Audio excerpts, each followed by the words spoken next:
Chittagong medical college হাসপাতালের বহির্বিভাগের চিত্র এটি। কোভিড আক্রান্ত রোগীদের ভিড় দিন দিনই এখানে বাড়ছে। চট্টগ্রাম মেডিকেল কলেজ হাসপাতাল ছাড়াও কোভিড আক্রান্ত রোগীর চাপ রয়েছে অন্যান্য হাসপাতালেও। রোগীর চাপ বাড়ায় হাসপাতালে ভর্তি করতে বেগ পেতে হচ্ছে স্বজনদের। তার উপর রয়েছে central oxygen system, high flow nasal ক্যানুলার অভাব।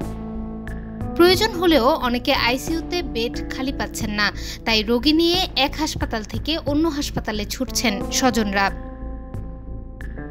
আমার যে আত্মীয়, আমার দুঃসম্পর্কীয় আত্মীয় একজন রোগীকে নিয়ে চট্টগ্রাম মেডিকেলে আনছিলাম।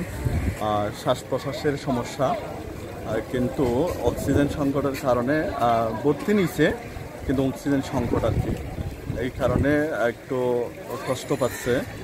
এরপরে মনে হয় আইসিইউ বেড দরকার, কিন্তু আইসিইউ বেড প্রাইভেট হাসপাতালেও চেষ্টা করেছি, পাচ্ছি না।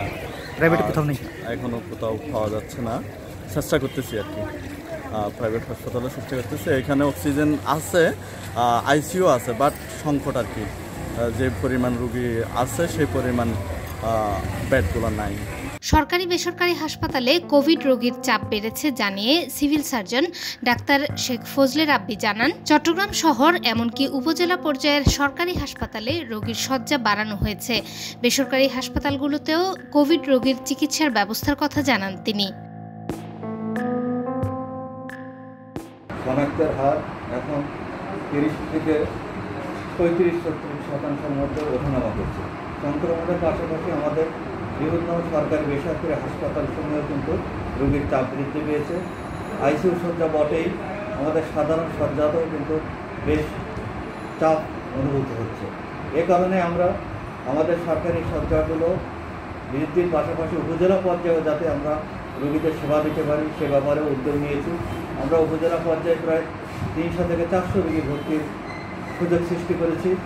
এর পাশাপাশি শহরে যে আমাদের Chittagong medical college, Chittagong general হাসপাতাল, বিআইটিআইডি, এই সমস্ত হাসপাতালগুলোতেও কিন্তু আমরা রোগী শয্যা বাড়িয়েছি।